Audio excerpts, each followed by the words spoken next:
Bom, há 8 anos, quase 9 anos, aconteceu uma tragédia no Brasil.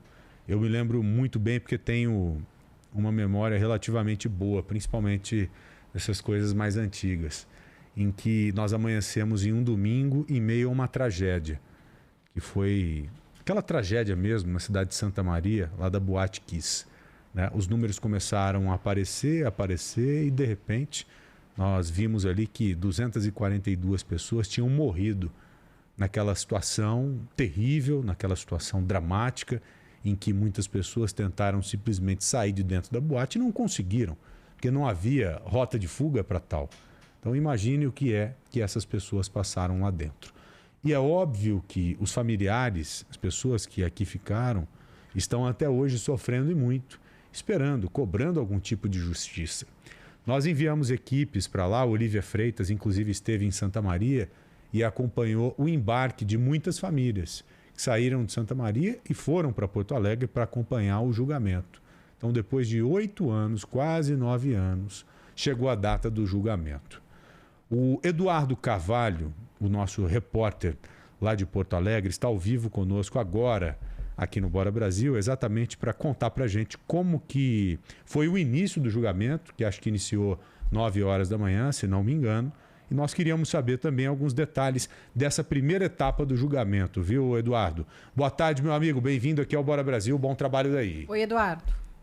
Muito boa tarde a todos que nos acompanham também aqui na Rádio Bandeirantes. Pois é, hoje teve início então o julgamento do caso da Boate Kiss, dos 4 réus que são responsáveis por esse incêndio que deixou pelo menos 242 pessoas mortas e mais de 600 feridos. Pela manhã, então, o julgamento teve início às 9h30 e o juiz Orlando Facchini Neto fez algumas definições. Foram sorteados os 7 jurados que compõem o conselho de sentença que vão definir o desfecho jurídico desses 4 réus.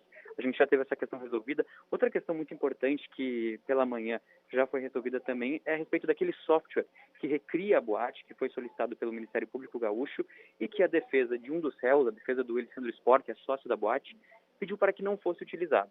O juiz Orlando Facchini Neto entendeu que essa discussão acerca do mérito pode ser feita durante os debates no plenário. Portanto, o documento será sim utilizado caso o Ministério Público deseje. Ele está nos autos do processo e não foi invalidado. Então, essa questão foi resolvida também durante a manhã. Agora, o julgamento já foi retomado e, em seguida, a gente deve ter início das oitivas dos sobreviventes. São mais de 19 sobreviventes que vão falar aqui no júri da Boate Kiss. A gente está na expectativa para esse início, por enquanto o juiz segue definindo algumas questões de ordem. Esse julgamento que deve ser, eu repito, o mais longo da história do Rio Grande do Sul.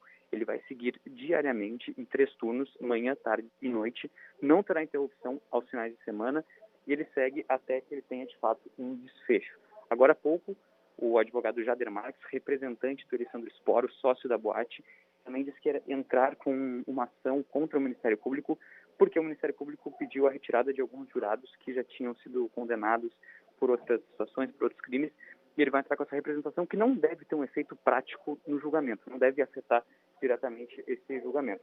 Há pouco chegaram também os familiares das vítimas da Boate Kiss, chegaram aqui no Foro Central muito emocionados, carregando cartazes, pedindo justiça, muitas fotos dos jovens que morreram na tragédia também.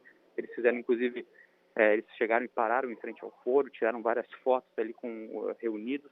São 58 lugares para a Associação de Vítimas. Eles já estão dentro do plenário nesse momento, acompanhando o julgamento.